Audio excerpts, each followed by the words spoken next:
Okay, there's a reason we do these test shows. First of all, intro was only supposed to be a minute long. We programmed 5 minutes by mistake. Sorry about that. Secondly, yeah, so we got this really cool intro that Alex did, and I pushed the button wrong. Whatever. I'm Jim Peters. This is the preview show for Jim Peters at Night, which starts officially next Monday. This show is going to run Monday through Thursday evenings at 11 p.m. Eastern, 8 p.m. Pacific, 10 p.m. Central, where I'm at. That city behind me, that's Minneapolis. That's where we're at. Now we're in Northeast Minneapolis. We're about a block off the intersection of Broadway and Central, which is the main intersection in Northeast Minneapolis. And believe it or not, our view out our window is not much different than the picture behind me. It's not the same, but it's not. It's close. So we got a good view.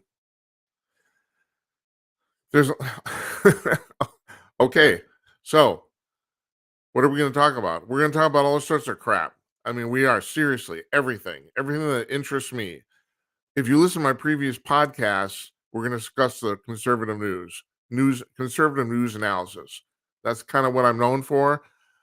I used to work for a conservative news organization where by basically I had to put it up front. My first monologue was always about that. That's not going to be the case here. I'm going to talk about anything I want. Now, you also, if you know me at all, you also know I'm big on the UFOs. And I've been called the king of conspiracy theorists because I've been pushing the UFOs for 30 years. And as it so turns out, and this is one of the reasons I wanted to do this test show tonight, besides getting the bugs out of the system. There was a meeting in Congress today.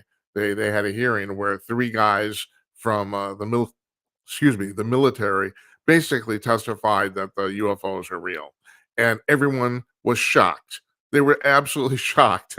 So, but before we get into that, I want to point out here. Okay, so all right, we're doing this Monday through Thursday. Now, this show is different than any other talk show on television, and it's really true. Talkers Magazine actually ran a story about us because even before we started, if you go to their talkers.com, you can find it. They ran it about a week ago because we are going to be quite possibly the very first television talk show to take video phone calls. And we're only taking video phone calls. We're not taking regular telephone, cell phone calls. We're not taking them. Well, we are on your cell phone if you want to turn on your camera. That's the deal.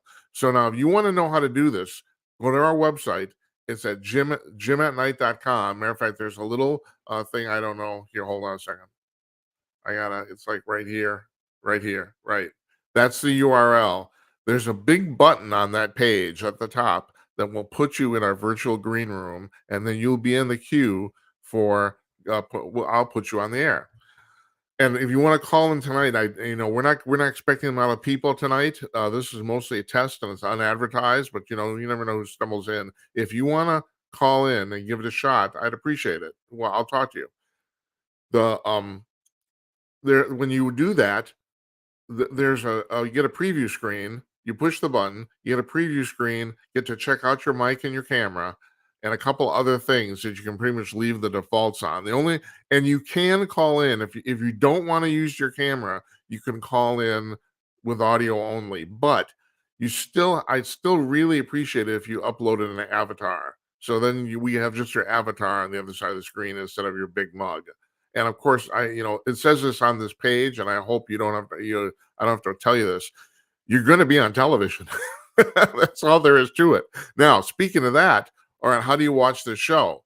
It's on 8 different networks. And let me see if I actually pull them up here. Hold on just a second. I was supposed to get a list and be kind of like, organized. One moment, because this is important. Us and you front page. So if you want to watch live, we're there. Now, I'm not seeing this right now, but that might be because of a feedback thing. But as far as where you can watch us, works. Facebook, X, I guess I don't know what he's doing over there. Twitch, Odyssey, Telegram, and Trovo. We're also audio only live at Podbean Live broadcast on Monday, which seemed to work out pretty well. We got the bugs out more or less. I mean, websites on the screen. Jesus, you can do that on your own time. Shit. You have to look at my pretty mug. So where was I? Oh, oh, you can watch this on your television. If you have a Rumble, if you have the I'm sorry, if you have the Roku or Fire TV device hooked up to your television, you can install the Rumble or YouTube app, and you can watch us on there, right on your television. The Rumble app is way easier to navigate than YouTube is, because YouTube it's actually they've actually buried the live menu on Rumble. It's right up front, top, center. So you can see us there. Um, and also, you'll notice there's a little QR code in the corner there. If you click that with your cell phone, you will be taken right to the page where you can actually log in and talk to us. So, yeah, like technology shit. And I'm encouraging you to do that tonight. If you wanna call in, please do.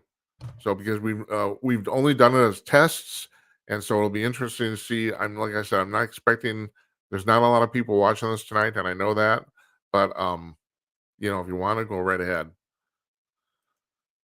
So, let me tell you the format of the show generally. It's in three parts. The first part, I talk. It's a monologue. 20 minutes or so. I will talk about the news of the day. I'll talk about the UFOs of the day. I talk about shit that's going on. I'll talk about me. Right now, I'm hungry. I don't know why I didn't get anything to eat before we started this. I'm stupid. I'll tell you about the weather. I got in my car at 2 o'clock in the afternoon here in Minneapolis, and the thermometer in my car said 111 degrees. Now, and the whole country is going through this right now. But we're not known for this. I mean, I don't have to tell you this. I mean, we're the ice box, we're the frozen north, you know. And I'll tell you, it's not bullshit. Living in Minneapolis is great, except winter. Winter sucks. Now, if you're into the winter sports, God bless you. I mean, there's a cross country skiing and the regular skiing, and there's hockey. I got friends who play hockey. It's like, oh yeah, that's great. It sucks. Okay, it's I can't. It's gonna come. I can't stand it. I'm dreading it. It lasts about 5 months. We have about 7 months of good weather here, 8 if we're lucky. But the thing that people don't know about Minneapolis, and this is the honest to God truth, and that is summers are not only really nice, they're really hot here. We have the epitome of what's called continental climate because we are right smack in the middle of the North American continent. Now, Minneapolis or Minnesota is kind of interesting because we have more water within the state than any other state of the union. That's actually true. Land of 10,000 lakes, it's actually more like 15,000 lakes. That's actually the count. So, but it doesn't have the same effect as being next to an ocean. It just doesn't. Minneapolis is known as the city of lakes because there's lakes all around in the city proper. And Yeah. So you yeah, it's warm here. And in the summer, we have an average of 14 days a year over 90.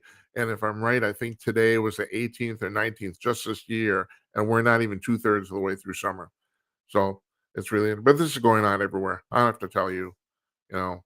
Anyway, the format of the show, like I said, for the first 20 minutes, first probably do a little monologue. Then I will almost always have a guest on. And I've been lucky because in my previous podcasts, I had a lot of big name guests. People seem to like to talk to me, and that's good. I like that because I like to talk to people, and I got a lot of questions. I'm obsessively curious, as you'll find out if you watch any of these shows at all.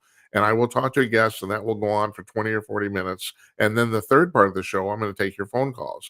Now, when we start here next week, at least for the first couple of weeks, maybe in the first month, I don't know if we'll take phone calls so you can talk to the guests. I don't know if that's going to happen yet, and I got to figure out. I want to kind of get into that slowly, but at some point, I'm assuming we're going to do that. That at the last part of the guest interview, you guys can call in and ask questions if you have them. I'm assuming, but we're not going to do it anytime soon. I can tell you that right now. The other thing you're not going to see anytime soon on the show is advertisements. So this is basically my retirement job. I'm 67 years old. I've got a big, big fat gut, and I hate it. I've been thin most of my life. I hate my big gut.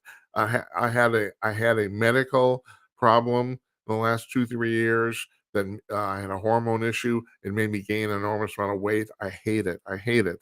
I'm going to Sono Bello as soon as I get an extra $10,000. I swear to God. But um, yeah. So what was I talking about? The format of the show, uh, and uh, and the fact that yeah. So this is my retirement show. Oh yeah, no advertisements. That's what I was talking about.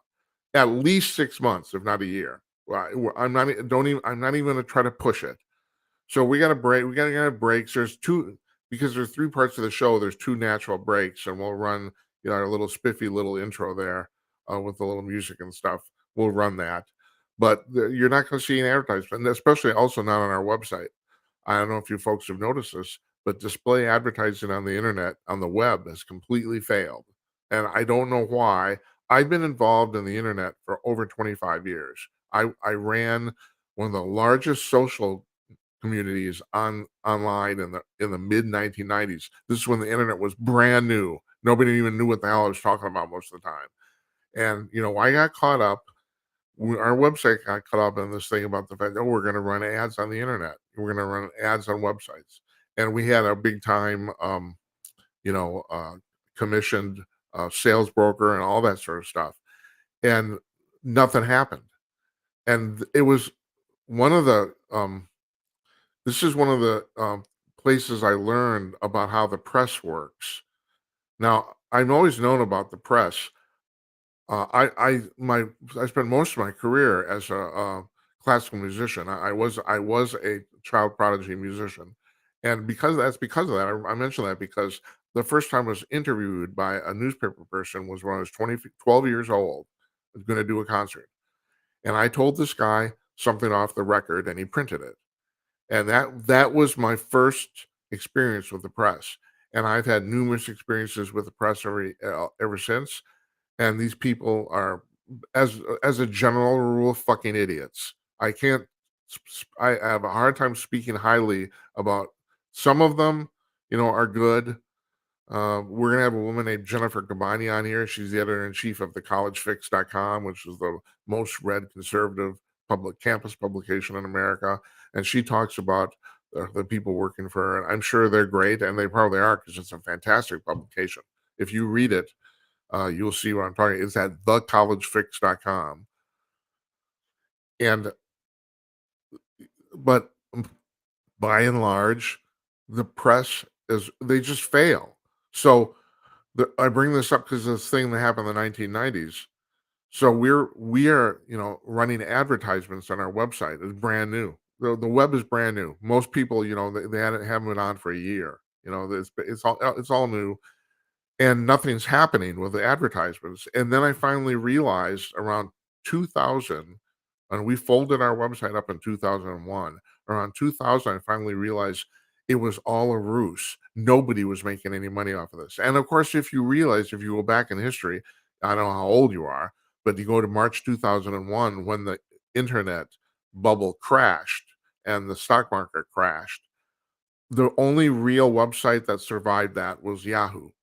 Everyone else went under, including us. And the reason because the press, or not the reason, but the press was touting the advertising revolution on the internet, and it didn't exist. They made it up. It was just something to write about.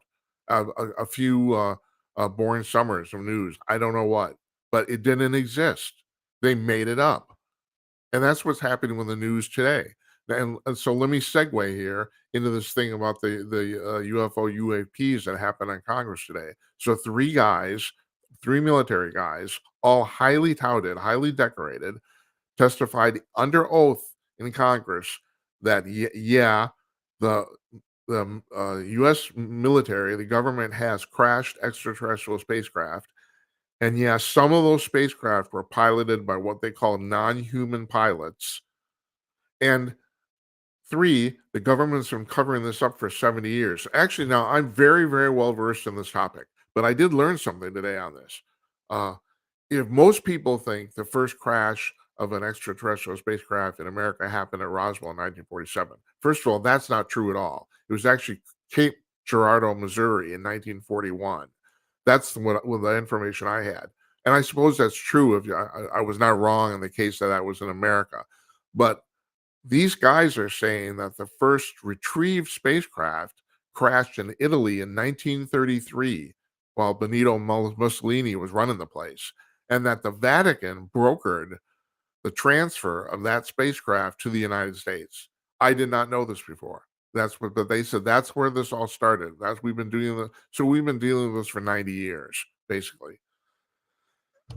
The I'm surprised that everyone else is so surprised. Now, people, okay, for 30 years, I've been saying, the UFOs are real, the UFOs are real, and everyone's laughing at me. They're laughing, laughing, laughing, laughing, you stupid fucking idiot. And so all of a sudden, December 2017, the New York Times says UFOs are real, and then the government confirms that, and everyone looks at me. First of all, I got friends who won't talk to me about this anymore. They won't. They're so flabbergasted that I was right. They don't believe it. And I think, another friend of mine says, and he's running rationally. He says, I believe there's people living on other planets because mathematically that would be almost impossible that there wasn't. But they can't come here. They can't go faster than the speed of light. And my counter to that is, in 1900, 120 years ago, they didn't think the human body could withstand going faster than 45 miles an hour. I mean, there's a book written by Stanton Friedman, who is, if that name's familiar to you, he was the premier UFO investigator until he passed away a couple years ago. Now I'd say it's Richard Dolan has pretty much inherited that. But Friedman wrote a book. I think it's around 2014. It's about 8 or 9 years old, and the book is called Science Was Wrong, and it goes through all the things in the 20th century that scientists either predicted or proclaimed that turned out to be complete utter nonsense, and it's full of shit. It's packed full of crap. Now we have global warming, which is the single biggest grift run on the American public. I mean, they have pounded this now for almost 30 years. And it's finally, people are staying at the clue that this is bullshit. And it's bullshit. But here's the thing. I want to have a guy I had him on my podcast. His name is Dr. Patrick Moore. Patrick Moore is one of the founders of Greenpeace. He was one of the guys in the original rubber boats going after whales and going in front of ocean liners to get them to stop. He was one of those guys. He's also a trained climatologist. And he quit Greenpeace about 3 years ago, I think it was, and wrote a book. And the book, oh Jesus, this is terrible. I've forgotten the name of the book. And I will show this to you. Anyway, Patrick Moore was on my podcast. So I'm hoping to have him on the show. The book's only 120 pages long, and he eviscerates climate change. It's you can't read this book and not think, holy shit, this is bullshit. And the thing about climate change that people don't realize is that it's true. The climate is changing. See, that's the thing. And as we get into our little examination of the press here on Jim Peters at Night, you will learn that there's a constant theme going on here. And that is people take a kernel of truth and then load it up with an enormous amount of bullshit. That's what happens. The kernel of truth is that climate change, or actually, let's put it another way, global warming is real. That's real. So, but the question is, how's it being caused and what are the ramifications? So the answers to that is it is partly caused by humans, but not completely. And matter of fact, maybe not even half. And secondly, there are probably no deleterious ramifications of this. Probably nothing's going to happen. Matter of fact, that seems to be the outlook of people like Patrick Moore who study this stuff. That seems to be the conclusion. There's not going to be any downside to this. Matter of fact, there's a couple guys who have written books who said, and this is really fascinating because you got to understand, you think about this logically, it's true that on the whole, global warming or the warming of the planet is actually ultimately good for the planet. It's better than the planet for the planet than the opposite. Because okay, you may not be able to live in Phoenix in 100 years, but people in northern Manitoba, all of a sudden they're growing crops. See? So, okay, things change, but on balance, it's actually positive. And so I brought that up because this is the kernel of truth thing. This is the thing. This is going to happen constantly. So I had people telling me, well, Jim, how did you know about the UFOs? And it's very simple. government documents. This is not me sitting here, oh, I think I believe in aliens, or I saw a couple of, I have seen a couple, but this isn't any of that crap. It's government documents. This is all I've ever proposed to know, that I've ever talked about knowing, that the US government has in its possession at least 6 and probably 9 or more crashed extraterrestrial spacecraft.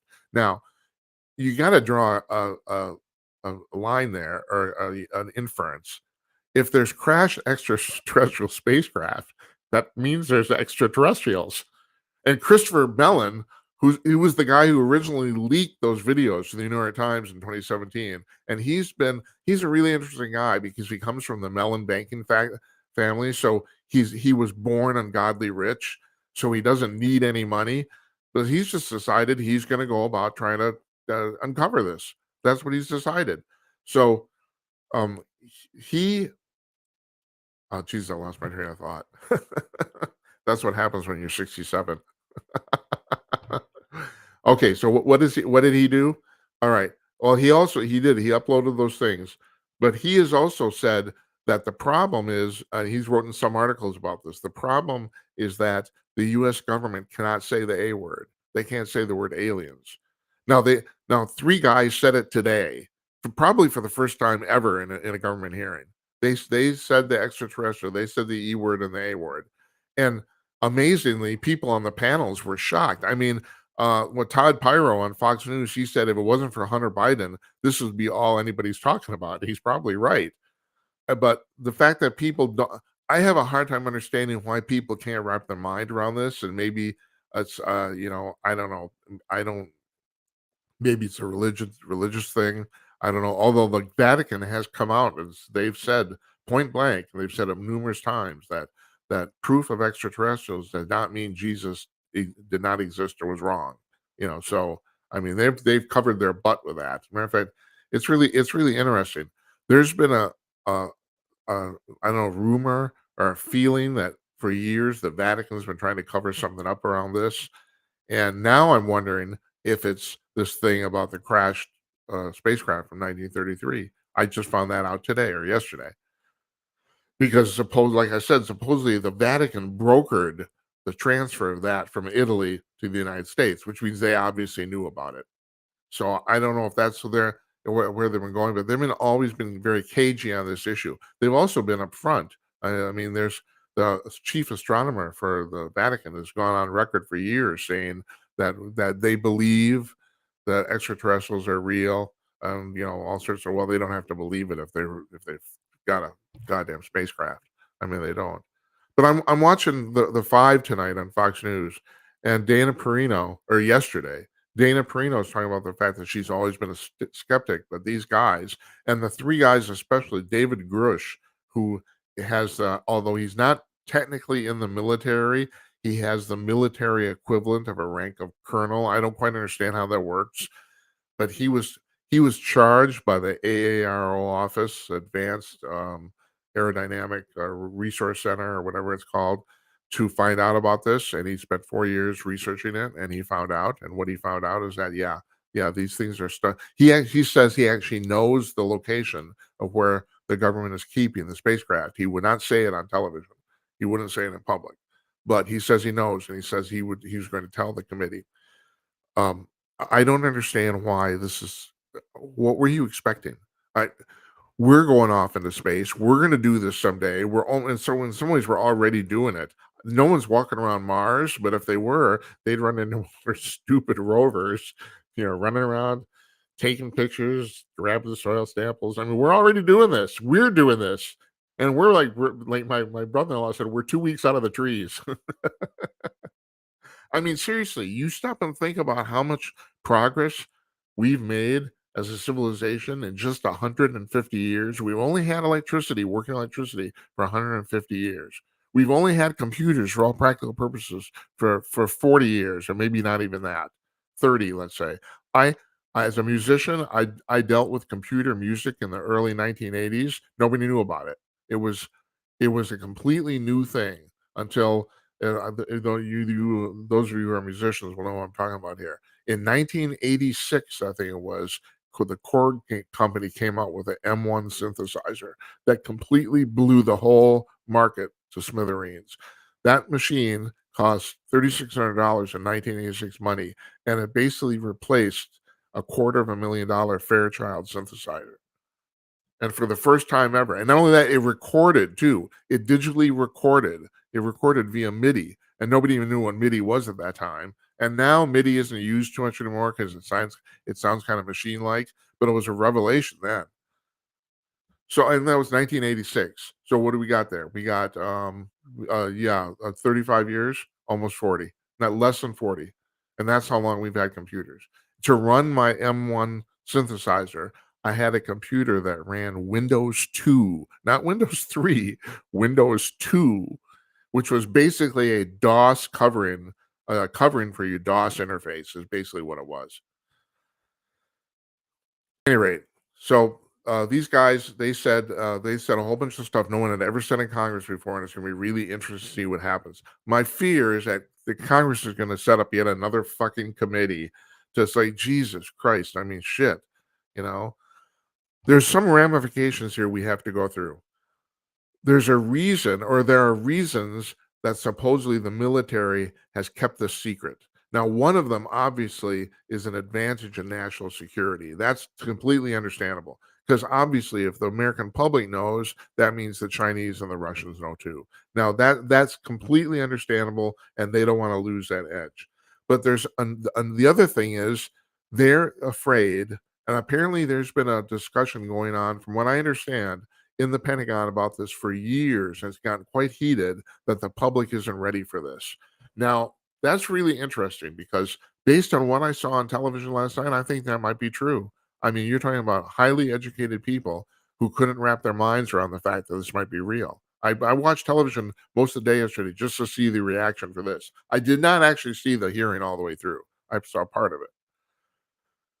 But you do wonder. I mean, I had a discussion with Jazz Shaw, who we'll have on the show. He writes for hotair.com, and he's got the closest gig in journalism that I have here in talk show land, and that is he writes about conservative.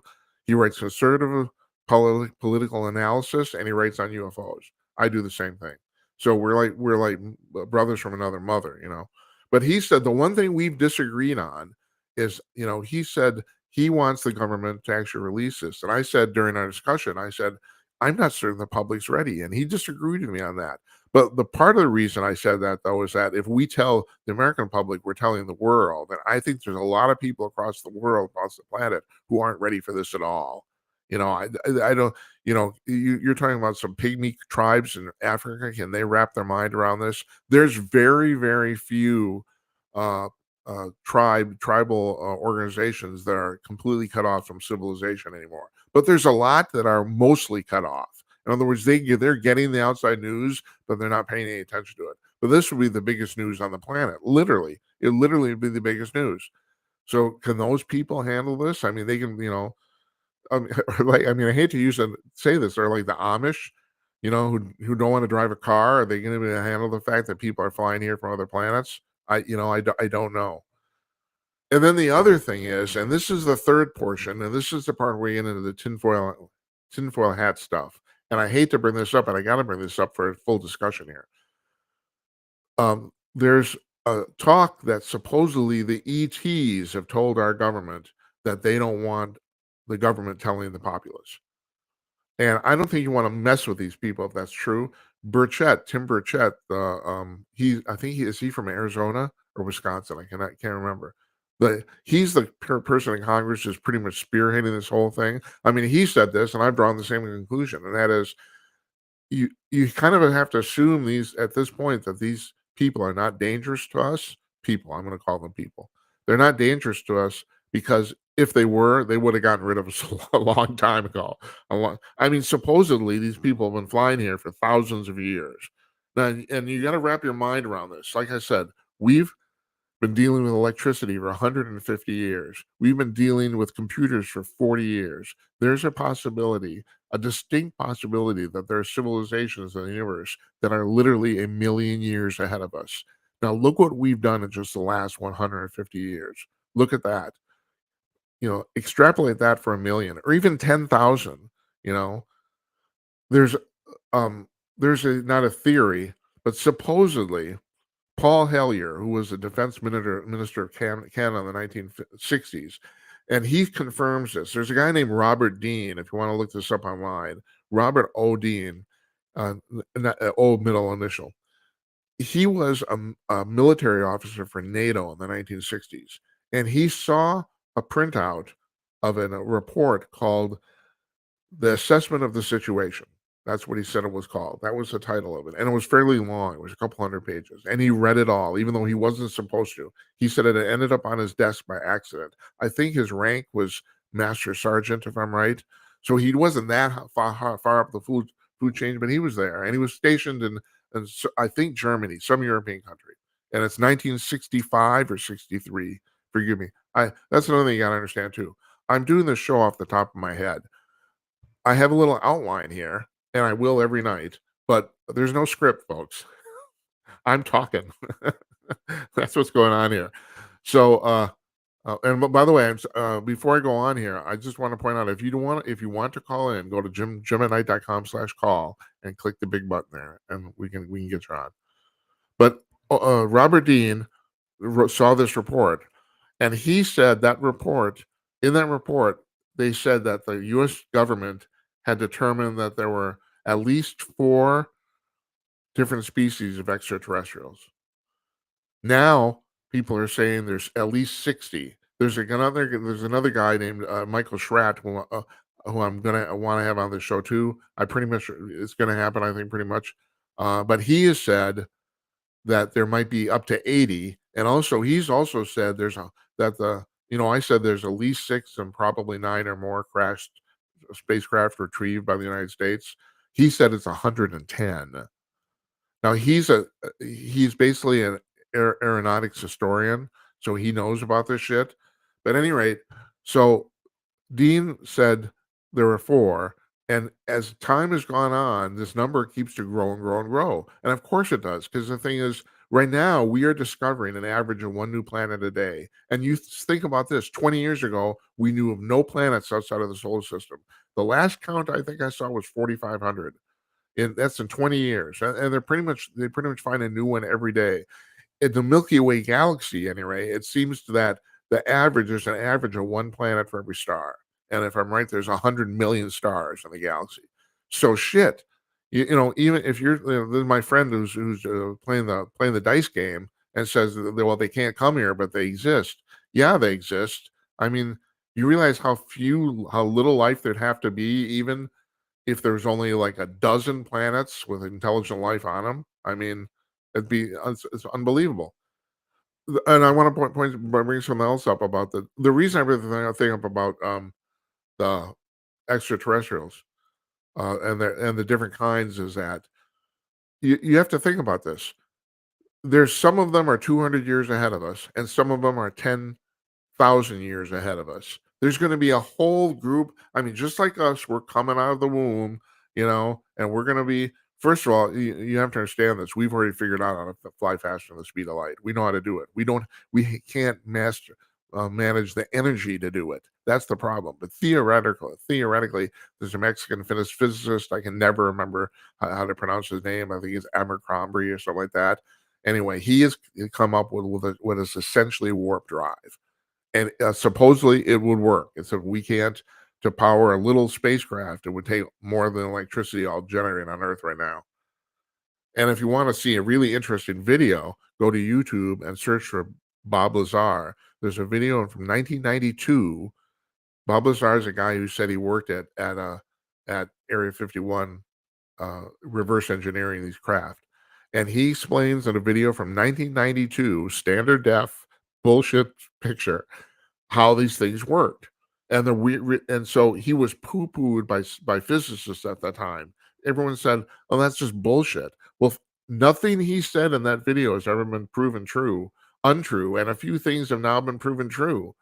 And so they can manage it supposedly with um, an engine a little bigger than a microwave oven. It's about the size of a washing machine. And it basically revolves around annihilating antimatter, just literally just one molecule at a time in this enclosed space. So antimatter, it makes atoms bombs look like firecrackers. I mean, it's like that's and they literally only have to do a few at a time. He said the piece of fuel for this thing was only about the size, like half the size of a pack of cigarettes, and would last 20 years because I mean it's literally just one molecule at a time. Why am I bringing all that stuff up? Oh, the other thing. So okay, I'm getting to this. This is what I'm getting at. So these guys, Robert Dean, Paul Hellyer, they all said that in the 1960s we knew of four extraterrestrial species. Now there's been talk going on for years, the rumors and talk about the fact that I think it was 1953, that Dwight Eisenhower, that the president of the United States at that time, actually met with extraterrestrials at the Malberg Air Force Base. I don't know. I don't think I got that right. But anyway, yeah. So he met in February of '53, I think it was. So the extraterrestrials told him. Now there were, and the reason this has been rumored for years is there were a lot of Americans at this meeting. They're meeting face to face with gray aliens who communicated with them telepathically, but they're having a conversation. They're talking. And the aliens told now, unlike all the people I saw on television yesterday, none of the people in the military had any trouble meeting the aliens. They did not have any emotional problems with that. They had problems supposedly with two issues that the ETs brought up, which seem relatively minor, but if you stop and think about it, it really set these guys for a loop. One was that there was a species of extraterrestrials that are biologically identical to humans. And this has been rumored for a long, long time. Supposedly, if you saw them walking down the street in Manhattan, it's just another dude. It's they are human, except they're not from here. That was the one. The other is supposedly the extraterrestrials told the Americans, they said, "Oh, by the way, you know that thing with your Jesus Christ and how I rose from the dead 2,000 years ago? We did that." That's supposedly what they said. And those guys, some of those guys were such strong Catholics, such strong Christians, and they're most of them from the South, where Christianity was a big deal, still is. That some of them retired. They quit the military because of this. They could not handle. And no one wanted to handle the thing about ETs looking identical to humans either. They had a very hard time with that. Well, Robert Odin said he read that in the report he saw, and supposedly now it's like who knows what's going on. But I just to recap. David Grush said in the meeting today, he was asked point blank. He said, "Are these spacecraft from Earth?" And he said, "No, they aren't." And then someone asked him, were there dead pilots found in them? And he said yes. And Nancy May says, human or non-human? And he says non-human. Okay, there you go. Now this doesn't mean it's proof. And there's another thing I got to deal with here too, and that is government misinformation. It's plainly obvious the government actually puts stuff out there to dissuade the public, to just basically, what's the word I'm looking for? To distract them from other things. That's plainly obvious. But I just pulled a Mitch McConnell right there. Did you see that? 83-year-old guy still running the Senate. What the fuck? Oh, come on. Get over it. I mean, Jesus, what are these people? These people, they're old as the hills. I mean, make this stop. And why, if you're running the Senate or you're Dianne Feinstein and you're 89 years old, the weird thing is Chuck Grassley, he's 90 and he looks terrific. He doesn't look or sound a day over 70. That's the way this works. People age in different ways. Look at the president. I mean, you look at video of the president even 3 years ago, he looked a lot better. You know. Anyway, I tell you what, I'm going to get off of that. Um, you probably notice here we will end up talking about the UFO thing a lot, and I'm gonna have a lot of people on, and just science in general too. Like I said, we'll also be talking about climate change or the lack thereof or the bullshit of it.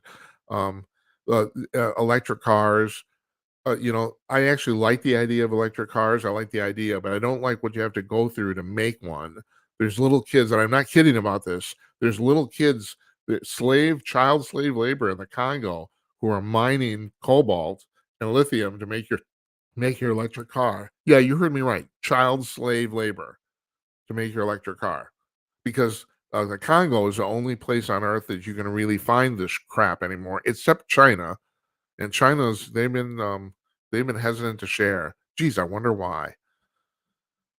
So let me go on to another subject here, and that is once again, if you want to call in, jimatnight.com/call. That's the address. You push the button there, and we'll put you on the screen. The thing with Hunter Biden's plea deal falling apart. Now, this is the amazing thing, and I had to read this twice to actually to realize this was real. Uh, the plea deal involved the fact that he not only was he going to get immunity for any crimes he had committed ever about anything, not even completely unrelated to the stuff at hand. But he was going to get immunity from anything he did in the future too. And the judge asked the prosecutor, "Has a deal like this ever been done before?" And he said, "No, no one's ever got this." In other words, this guy would have been the only person in the United States who basically could run roughshod over the law, and they couldn't do anything about it. What the hell is that all about? Now we got a real problem here. It's pretty obvious that the Biden family and even Joe Biden at this point is completely corrupt. Joe Biden will go down in history as possibly the most corrupt president of the United States ever. But to the Republicans' discipline and the bitching of the Democrats, they have not shown that Biden did any of this stuff while he was president. It's obvious he did it while he was vice president. And what hasn't gotten a lot of play is that he did it while he was a senator. And the weird thing about that is, so I don't know if you know this, but if you want to see classified documents as a senator, as someone not in the executive branch, you have to go in a room called a SCIF, which stands for special.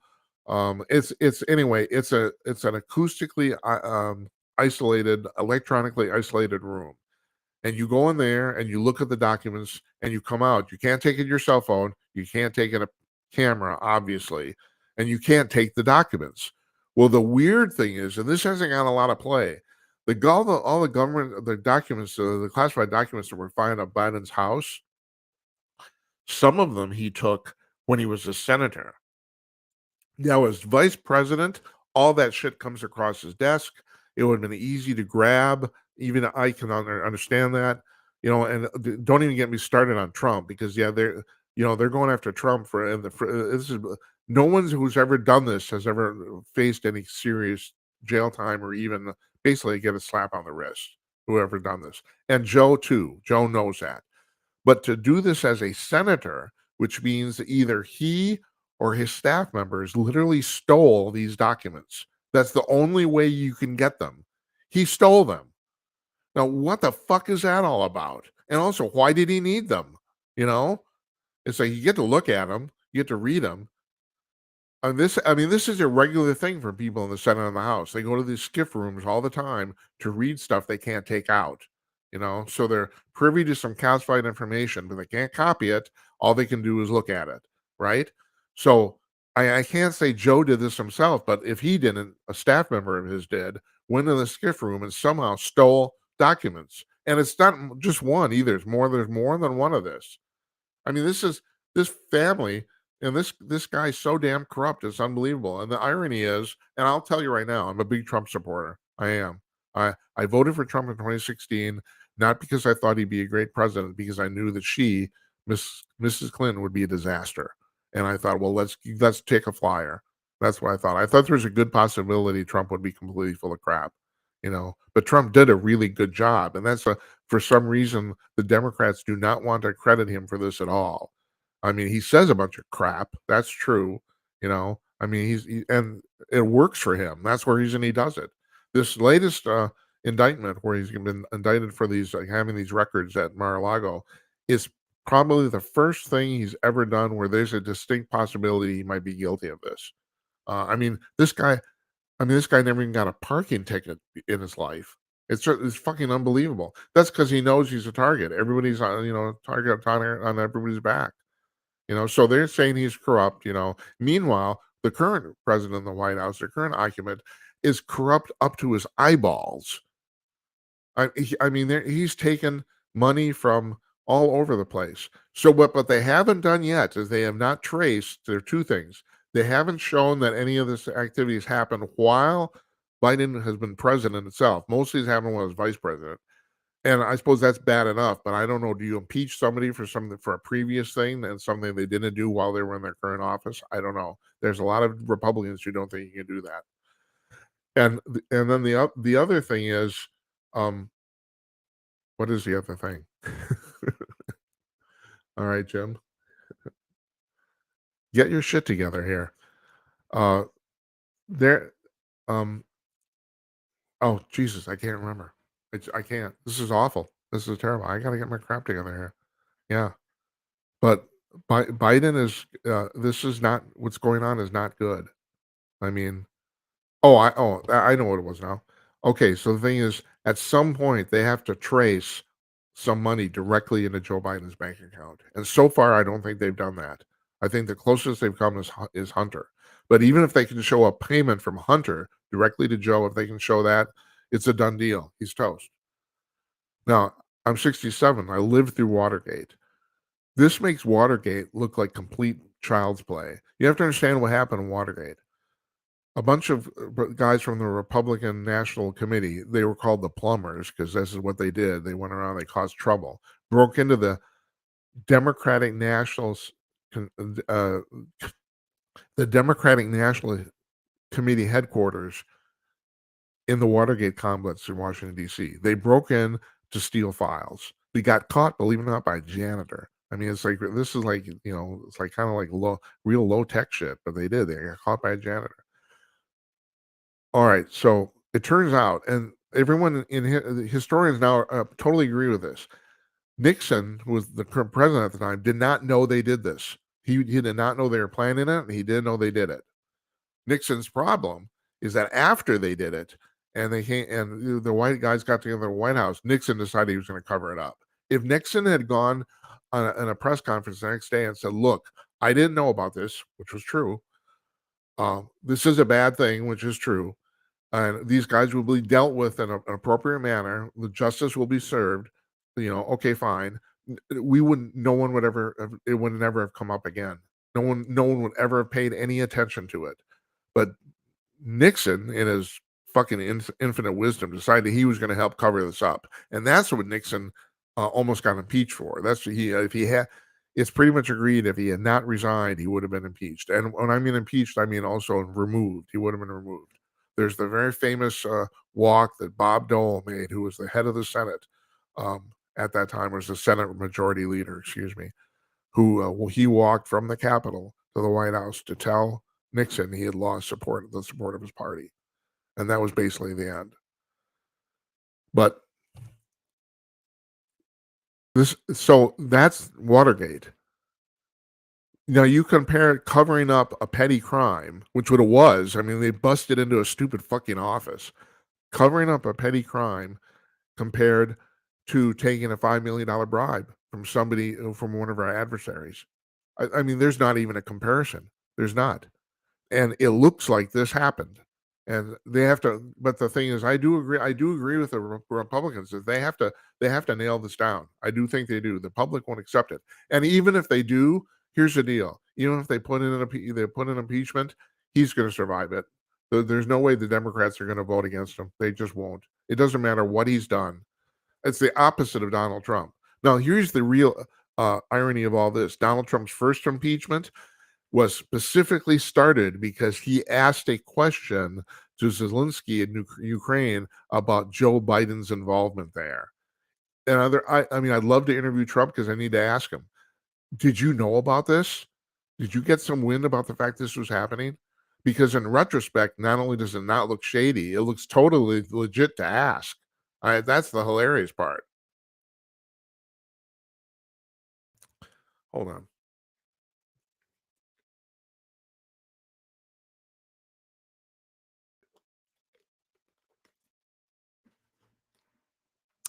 Okay, I got one more piece of news I want to talk about here, which I think you'd find kind of interesting. Everyone in the entertainment business is losing money hand over fist. NBC's Peacock streaming service lost $651 million in the last quarter. Did you catch that? 651 million, two-thirds of $1 billion. Facebook, the metaverse division of Facebook that makes the goggles, the VR goggles, they lost 3.7 billion last quarter. Last quarter.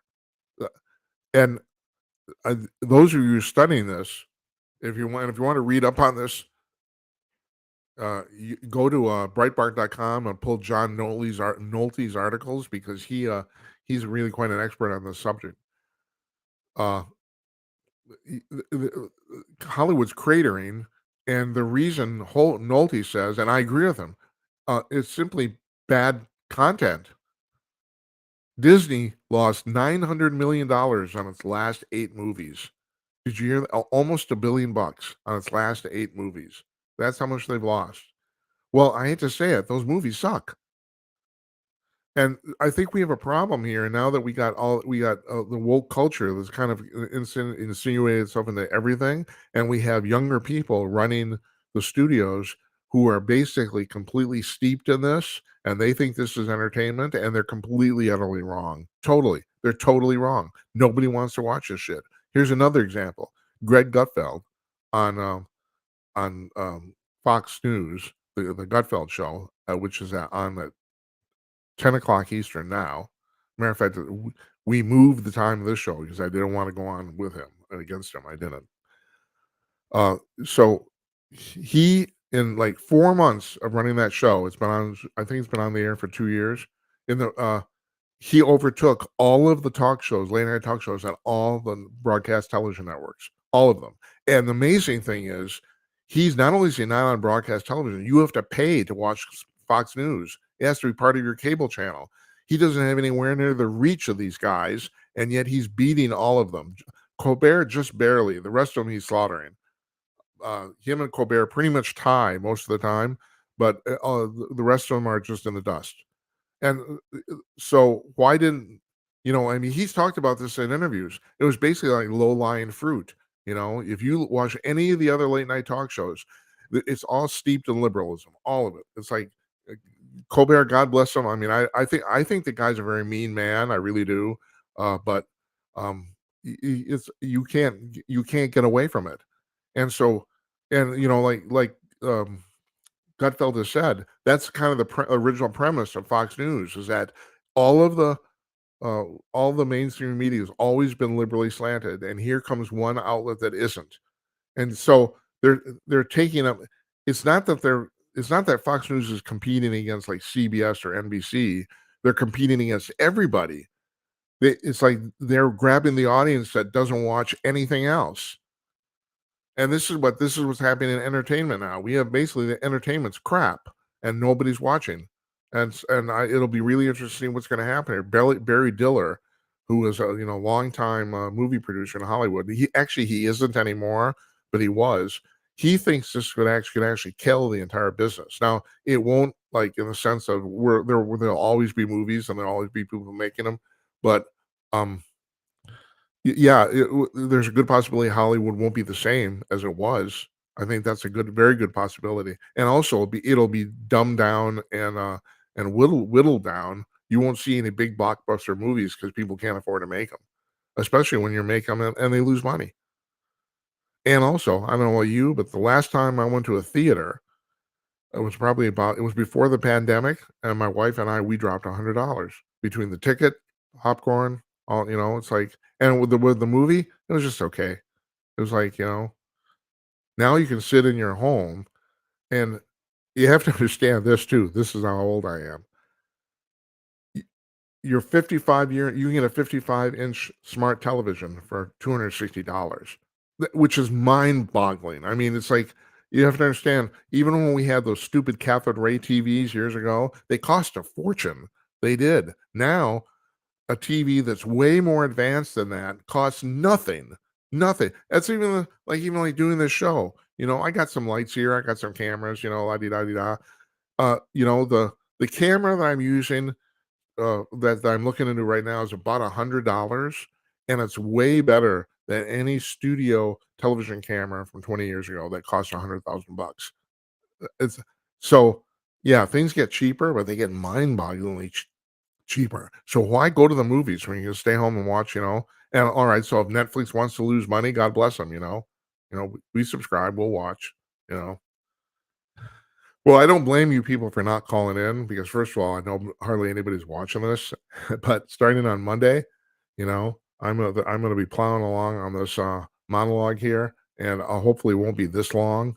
A lot of stuff happened this week, so we should have a guest on Monday, although I'm not going to say who it is yet, but I'm pretty certain who it's going to be, and so I hope you tune in. Yeah, 11 p.m. Eastern, 8 p.m. Central. There's a list at jimandnight.com of all the places you can watch this. You can watch it on Roku. You can watch it on Fire TV. You can watch it on Rumble and YouTube. I love the Rumble app. I do. I just do. It's just very, very easy to watch. If you want to watch shit on your television, if you're on Roku or Fire, you can download the Rumble app. It's just simple. It's dead simple. So I don't know. Give it a shot. Thanks. I'm looking forward to this. I'm going to spend a lot of years doing this, and I don't care if you like it or not.